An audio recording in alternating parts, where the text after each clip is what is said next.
What's up, everybody? So, a little fun fact about me, just to give some clarification as to why I decided to jump into this, is back before I actually started doing my cinema studies degree, I actually was studying music theater. That was my first major, or first attempt, I should say, at a major. And I'm quite familiar with musicals, and Left Behind was even in my repertoire. So when I saw HBO Max was offering this, and it was originally advertised as a concert version 15-year anniversary, I was like, oh my God, that's amazing. And I'm Mac from MacTheMovieGuy.com, and this is a review of Spring Awakening, Those You've Known. And now I'm a blind film critic, so the music theater thing sort of is my day job. I have enough experience to be able to work with people in my day-to-day life, so I stay up to date on music theater that way. But yeah, so when I went into this, I guess what we all have to realize now is that this is just what HBO is going to do. HBO and HBO Max, they're all the same thing now. Even when I go to my cable and my on-demand, I don't have an option for just HBO anymore. It just calls it HBO Max. So there's no such thing as HBO. It's HBO Max. So when I go there, and I see that there's this thing, I should have realized what all they're doing is a reunion special, just like they've done for Friends, just like they've done for The Fresh Prince of Bel-Air, just like they did for Harry Potter. This is not even like The West Wing, which is really sad, because if it had been like The West Wing, where they read through that episode again on stage, that would have been more interesting than this. I remember sort of everybody had expectations of what the Friends reunion special was going to be, especially after all of the hype and how long it took to get there. It's like, my God. And that's their fault, because what they actually ended up putting together should not have taken that long.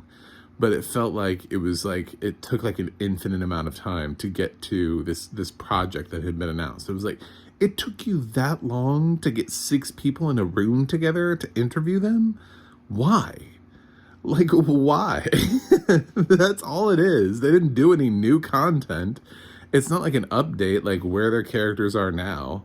This is not the Sex and the City reboot, this is just...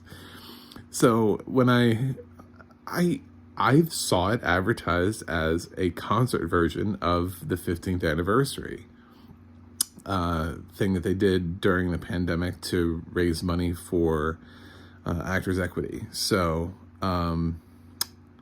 I believe that's what we should have gotten, was a concert version, which I would have just been fine if it had just been the songs and none of the script, just get up and the cast sings a song, and they go to the next song, and they go to the next song, and they go to the next song, and just do like a run through, sort of like a live version of the cast recording after 15 years, getting to hear everybody's voices. And you get like a smidge of that, but most of this is just interviews. This is just people talking about how amazing it was to be a part of Spring Awakening, how unbelievable the experience is, how much they miss everybody, what the fans are like, what the show was like, what it was like to be cast in the show. It's just interviews. That's all it is.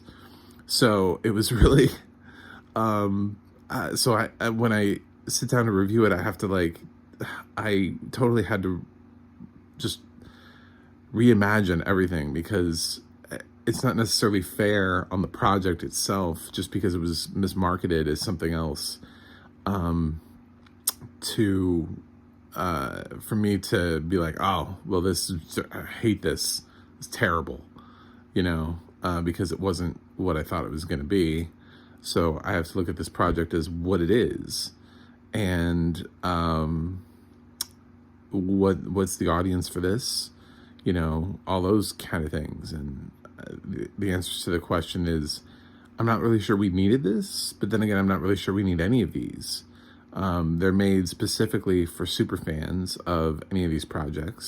So if you're a super fan of Spring Awakening and you just want to see the cast again and hear them speak and have them all together in the same place and hear a little bit of them singing, it does flash back to some recordings of the original production that they obviously recorded for posterity, as well as the reunion concert. However, the performances are not in their entirety, and they just kind of jump around, and in between are a bunch of interviews. So, and it's the more famous you are, the more focused you are. So obviously we hear a lot from Jonathan Groff and Lea Michele. So, which is not really fair because some other people have done a lot of work since then. Skylar Astin has done some really great work on Zoe's Extraordinary Playlist. John Gallagher Jr., he's been really great in a lot of things. He was in The Newsroom. He was in a movie with Brie Larson called Short Term 12, which I immediately would recommend to you. It's a great film. I don't know if it has audio description. I saw it before, sorry. He was in a movie called Hush that's on Netflix. I would assume has audio description. It's a great film. There are other cast members that have had careers. Jennifer D'Adamo has been all over Broadway. It's funny because at the end it shows what they did, and she's listed as just being ensemble for Spring Awakening. I was like, man, well, that changed for her. But it just wasn't what I thought it was going to be. And maybe it'll be something special for somebody out there. So I don't want to just totally be like, oh, this film is useless. To me, it just wasn't what I wanted or needed.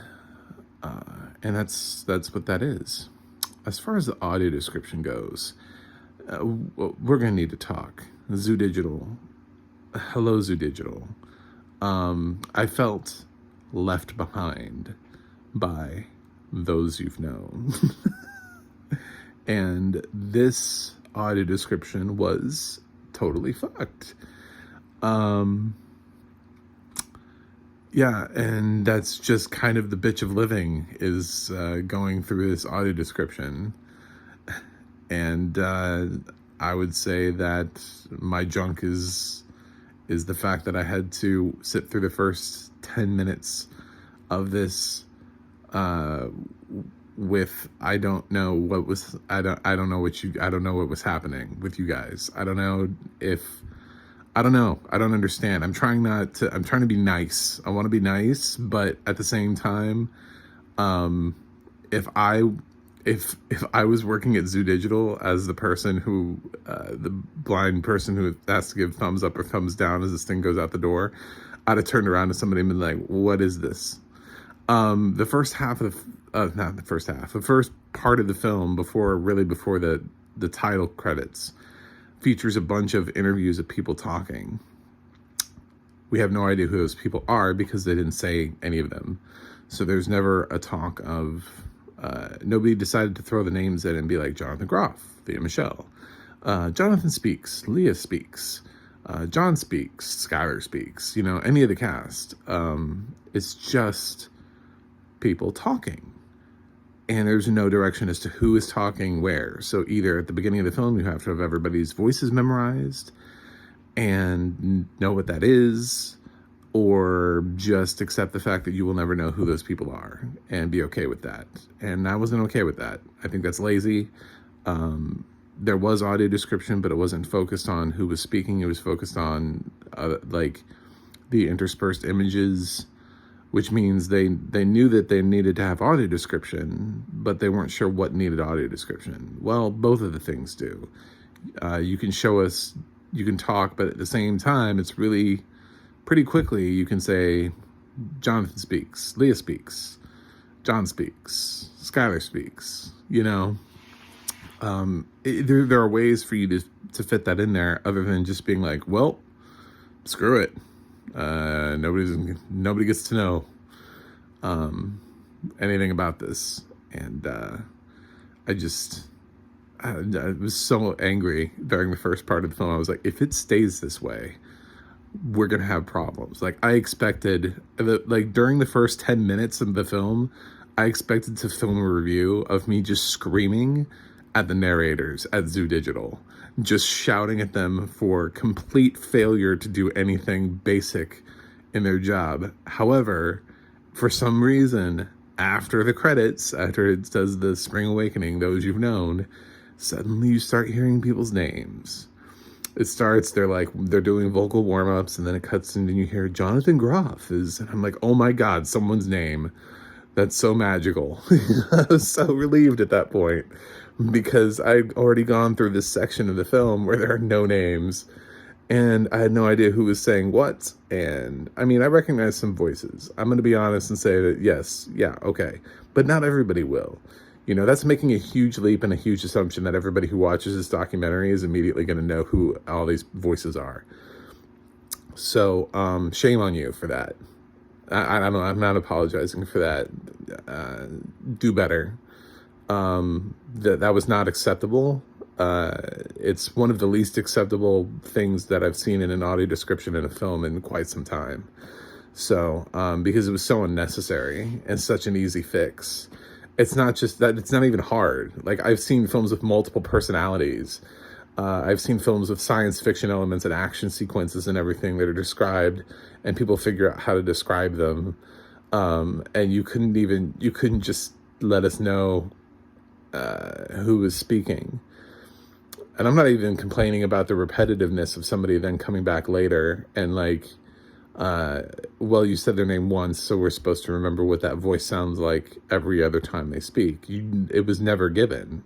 So not even on the first time, but then like the second, third, fourth time, we didn't know. It was never given at the beginning of the film. So the whole first part of the film is just a guessing game. Not cool. So, yeah, but, so I that's what I got for the audio description. There is audio description. It gets better, once they decide to start acknowledging the actors. So that's all I can say about that. It makes some interesting choices. I'll commend it on letting us know when people are like barefoot and stuff. I think that's fun. But yeah, no, the beginning is a mess, and I don't know why. I really don't. I don't understand it. It doesn't make any sense to me, because it feels like such an easy thing. So, that was such a low grade of difficulty, and you whiffed it. All right, I'll stop talking about audio description now. I'll stop beating that dead horse. And I'm just going to say Spring Awakening, those you've known, is just made for super fans, most likely. So the more super fan you consider yourself to be of Spring Awakening, the more interesting this will be for you.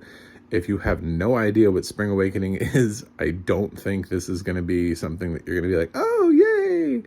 Because there's only just so many times that you can hear people talk about and be like, it's been so long. I'm so happy to see everybody again. And this like changed my life. And then like the next person will say almost the exact same thing. And then the next person will say almost the exact same thing. It's, I get it. It was humbling. It was an amazing experience, and it changed your life forever. Cool. I love the show too. So I did learn some things. I'm not saying I absolutely hated the documentary. I do love Spring Awakening as a show. It's definitely heavy in thematic material. And they do go over that. They do discuss how, they thought they were doomed to fail because everybody was saying you can't do this with kids, and they did it anyway. So I'm going to give Spring Awakening, those you've known, a B.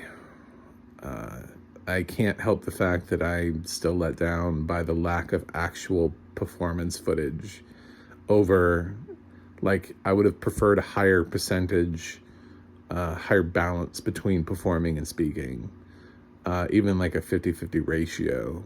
and it feels like this is way more talking. And some of these people don't have anything to say except of how excited or grateful they are. It gets old. So that's my review of that. The audio description would get a lower grade if I was grading audio description separately. So it's on HBO Max, and obviously we'll get another reunion special from another cast later on, and now my expectations have been permanently tempered going into anything that might be a reunion. I'm going to be like, there's not going to be any new content in this. It's just going to be people talking. So, all right, that's it. Let me know what you think in the comments. Tell me what your favorite Spring Awakening song is. I threw some song titles in there for you. And like and subscribe, macthemovieguy.com, audio description project, all that good stuff. You know what I'm saying at the end. I won't take up your time. Grateful for you guys. Keep coming back for more reviews. And I will see you all on the purple summer of tomorrow. I don't know. I was trying to come up with another Spring Awakening title there at the end. That was bad. But yeah, those you've known and lost still walk behind you.